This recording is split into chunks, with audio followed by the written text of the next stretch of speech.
গল্পের শুরুতেই আমরা দেখি সেন্ট জেমস অ্যান্ড জুয়েলার্সের জমকালো এক্সিবিশন। অ্যালা বসু তার স্বভাবসুলভ ভঙ্গিতে কাস্টমারদের সামলাচ্ছে। মুমতাজ মহল থেকে রোমিও জুলিয়েট, প্রেমিক প্রেমিকাদের জন্য বিশেষ সব কালেকশন। এরই মধ্যে সঞ্জয়ের মা তার ভ্লগিং নিয়ে ব্যস্ত, যা আমাদের একটু হাসির খোরাক যোগায়। সবকিছু স্বপ্নের মতো চলছিল। সঞ্জয় সবার সামনে হাঁটু গেড়ে বসে পাপিয়াকে বিয়ের প্রস্তাব দেয়, কিন্তু বিধি বাম। হঠাৎ সেখানে হাজির হয় সৌমিক, পাপিয়ার প্রাক্তন। আর তখনই ঘটে সেই হৃদয় বিদারক ঘটনা। পাপিয়া মুখের উপর বলে দেয় সঞ্জয়ের মতো সাধারণ ফটোগ্রাফারের সাথে সে জীবন কাটাতে পারবে না। সে বেছে নেয় সৌমিকের টাকা পয়সা আর স্টেটাসকে। বিয়ের ঠিক আগ মুহূর্তে টাকার লোভে ভালোবাসাকে লাথি মারল প্রেমিকা। 10 বছরের সম্পর্ককে এক মুহূর্তে শেষ করে দিল পাপিয়া।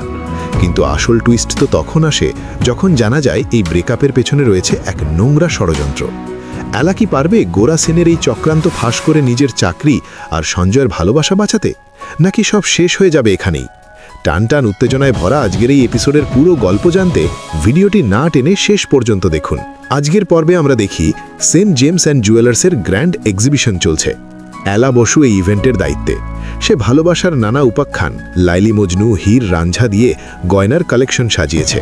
কথা ছিল হার্ট টু হার্ট অ্যাপের মাধ্যমে মিলে যাওয়া 10টি কাপলকে এখানে বিশেষ ছাড় দেওয়া হবে। কিন্তু চ্যালেঞ্জটা ছিল অন্য জায়গায়। গোরা সেন বাজি ধরেছিলেন যে অ্যালাই টার্গেট পূরণ করতে পারবে না। সবকিছু ঠিকঠাক চলছিল। সঞ্জয় সবার সামনে পাপিয়াকে প্রপোজও করে, কিন্তু হঠাৎ পাপিয়ার প্রাক্তন প্রেমিক সৌমিকের এন্ট্রি সব এলোমেলো করে দেয়। পাপিয়া কাকার লোভে সঞ্জয়কে ছেড়ে সৌমিকের কাছে চলে যায়। গোরা সেন অ্যালাকে অপমান করে রেজিগনেশন লেটার ধরিয়ে দেন। কিন্তু গল্পের শেষে অ্যালা প্রমাণ করে দেয় যে এই পুরো ব্রেকআপটাই ছিল গোরা সেনের সাজানো নাটক। আপনারা কি মনে করেন, আজকের যুগে ভালোবাসার চেয়ে টাকাই কি সব? পাপিয়া যা করলো তার শাস্তি কি হওয়া উচিত? অ্যালার জায়গায় আপনি থাকলে গোরা সেনের সাথে কি করতেন? কমেন্টে জানান। বন্ধুরা, অ্যালার এই দুর্দান্ত বুদ্ধিমত্তা আর সাহসিকতা যদি আপনাদের ভালো লেগে থাকে, তবে ভিডিওটিতে এক্ষুনি একটি লাইক দিন। ভালোবাসার নামে যারা ধোঁকা দেয় তাদের মুখোশ খুলতে ভিডিওটি শেয়ার করুন সবার সাথে। আর বাংলা সিরিয়ালের এমন রোমাঞ্চকর আপডেট সবার আগে পেতে আমাদের চ্যানেলটি সাবস্ক্রাইব করে পাশের বেল আইকনটি বাজিয়ে দিন। দেখা হচ্ছে পরের ভিডিওতে, ততক্ষণ ভালো থাকুন।